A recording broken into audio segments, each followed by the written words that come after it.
Bonjour chers amours, nous voilà arrivés à la dernière attitude de porteur, l'attitude 6, qui est la reformulation. Donc là je vais, avant de vous parler de la définition de cette attitude, de la reformulation vérification, des intérêts de cette attitude de reformulation, avant de faire un résumé des 6 attitudes de porteur pour terminer, je vous montre le panoramique de cette photo. Il s'agit d'une photo prise en Bretagne, du côté de Saint-Brieuc. C'est un petit village qui s'appelle Erquy, pas très loin de Erquy, au-dessus. C'est une photo que j'ai prise en compagnie de ma fille Caroline et de son ami. Ça faisait très beau ce jour-là.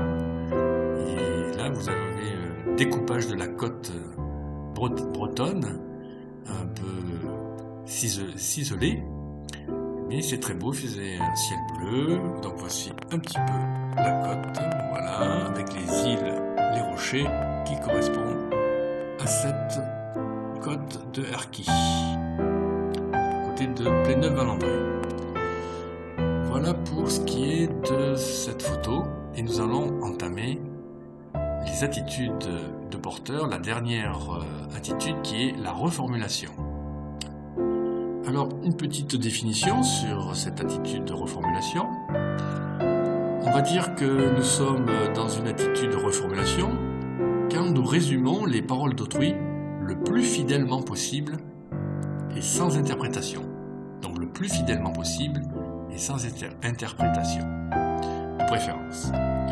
Par exemple, si autrui dit « J'ai souvent mal au foie, j'ai des nausées régulièrement, je souffre de l'intestin en plus, et sans compter que j'ai des selles difficiles. » Et si nous résumons en disant « Si je comprends bien, vous avez souvent mal à l'appareil digestif. » Bien, en disant cela, nous sommes dans une attitude de reformulation puisque nous faisons la synthèse de tout ce qu'il a dit.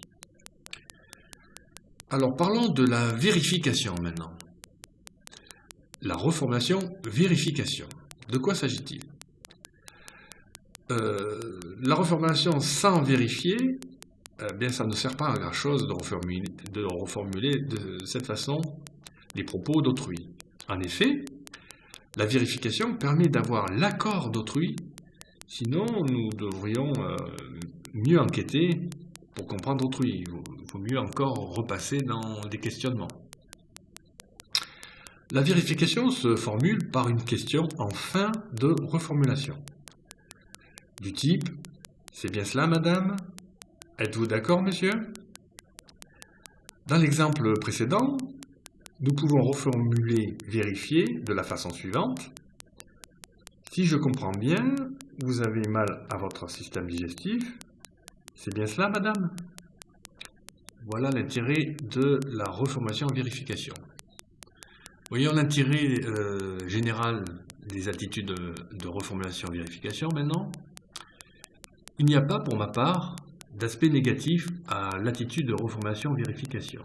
Il n'y a que des avantages, dont en voici quelques-uns. La reformulation vérification permet, d'une part, à autrui de se sentir compris. Il peut se dire, ben voilà quelqu'un qui m'a bien écouté. Donc reformuler permet à autrui d'être bien compris. La reformulation vérification permet aussi à l'aidant de vérifier qu'il a bien compris autrui. Il peut se dire, ah ben j'ai bien résumé la parole d'autrui. Donc la compréhension d'autrui est bien faite. La reformulation vérification permet aussi aux personnes en relation d'être ou de revenir sur la même longueur d'onde, afin de rester en phase tout le long de leur discours. D'ailleurs, plus on reformule, plus on communique de façon fluide, plus on s'enrichit les uns les autres. Donc, abuser de la reformulation est une bonne chose que je vous invite à faire très souvent. Voilà pour ce qui est de l'attitude de reformulation. J'ai envie maintenant de faire le résumé des 6 attitudes de porteur. Ainsi, nous terminerons cette vidéo sur ce résumé. Premièrement, l'attitude de jugement. On peut dire que cette attitude est à éviter car les critiques que l'on fait, que l'on émane, frustrent autrui dans son expression. Donc à éviter. Deuxièmement, l'attitude d'interprétation. Là aussi, c'est à éviter car l'interprétation dénature les paroles d'autrui. Donc à éviter aussi. Troisièmement, l'attitude de conseil. Cette attitude permet d'aider autrui qui tourne en rond dans sa réflexion, par exemple. Mais à éviter tout de même pour laisser autrui s'exprimer librement et pour qu'il puisse grandir. Parce que trop de conseils empêchent la personne d'avoir ses propres conseils elle-même. L'attitude de soutien.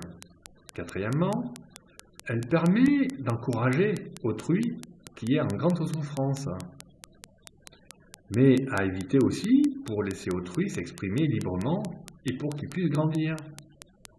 Car trop soutenir, trop sauver empêche l'autre de lui-même grandir.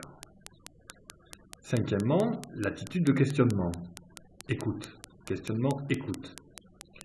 Cette attitude permet de clarifier les propos qui sont un peu diffus d'autrui, à condition de ne pas en faire une enquête policière. Donc l'attitude de questionnement et d'écoute clarifie, rend concret et précise les propos qui sont un peu diffus d'autrui. Et enfin, sixièmement, l'attitude de reformulation ou vérification.